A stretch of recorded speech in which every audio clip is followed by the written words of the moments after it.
Bonjour, dans cette vidéo, tu vas apprendre à diviser deux fractions. Tu vas voir que c'est super simple. Donc, on va commencer par un premier exemple. On a cette fraction-là. On va dire 2 sur 5 divisé par 3 sur 7. Ok. Mais, d'habitude, ça s'écrit comme ça. 2 sur 5 divisé par 3 sur 7. Eh bien, la règle, c'est quoi? C'est que pour diviser deux fractions, tu prends la première fraction et tu la multiplies par l'inverse de la seconde fraction. Donc, ça devient 2 sur 5 multiplié par l'inverse de 3 sur 7. C'est quoi l'inverse de 3 sur 7? C'est 7 sur 3. Inverser une fraction, c'est le numérateur, il devient dénominateur. Dénominateur, il devient numérateur. Donc, l'inverse de 3 sur 7, c'est 7 sur 3.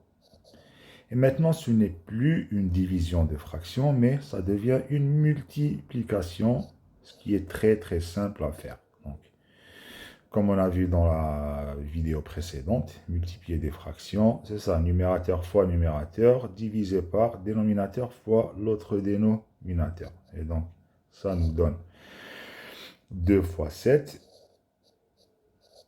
sur 5 fois 3, ce qui donne donc 14. 2 fois 7, 14. 5 fois 3, 15. Et voilà, tu vois que c'est très très simple. Maintenant, il y a certains cas ou certaines situations où des élèves trouvent un peu de difficulté. On va parler de ça. Imagine que tu as cette fraction. Pour ça, j'ai dit dans le titre, faire attention aux lignes de fractions. Donc, imaginons qu'on a 2 sur 5, le tout divisé par 3. Tu vois, cette ligne-là, elle est plus longue que la première. Pour dire que voilà la première fraction.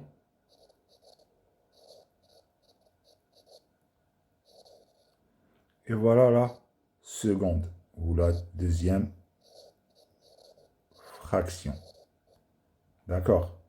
Et là, comme on a déjà vu, quand tu vois un nombre tout seul, pour le transformer en fraction, tu fais sur 1. Donc, ça devient 2 sur 5, le tout divisé par quoi? Par 3 sur 1. Et donc, la même règle, première fraction multipliée par l'inverse de la seconde. Première fraction, 2 sur 5, fois la même chose. L'inverse de 3 sur 1, ça va être 1 sur 3. 1 sur 3. La même règle de multiplication de fractions. 2 fois 1, 2. 5 fois 3, 15. Voilà. Et on peut dire aussi le cas suivant. Imagine le contraire de cet exemple que je viens de faire. Imagine que c'était comme ça. 3 sur 2 sur 5. D'accord? Donc, notre première fraction, donc c'est ça, il faut faire attention. Quand tu vois une grande ligne comme ça veut dire que là, ce qui est au-dessus serait la première fraction. Ce qui est en dessous, c'est la seconde fraction. Donc, qu'est-ce qu'il y a au-dessus de cette longue ligne de fraction? C'est 3. Et bien, notre première fraction, c'est 3. Et comme on vient de voir au début, quand tu vois un nombre tout seul, si tu veux le transformer en fraction, tu le divises par 1. Donc, ça devient, tu peux l'écrire comme ça, 3 sur 1, divisé par 2 sur 5. Et on revient à la même règle de diviser deux fractions. Donc, 3 sur 1 fois l'inverse de la seconde fraction. L'inverse de 2 sur 5, ça serait 5 sur 2.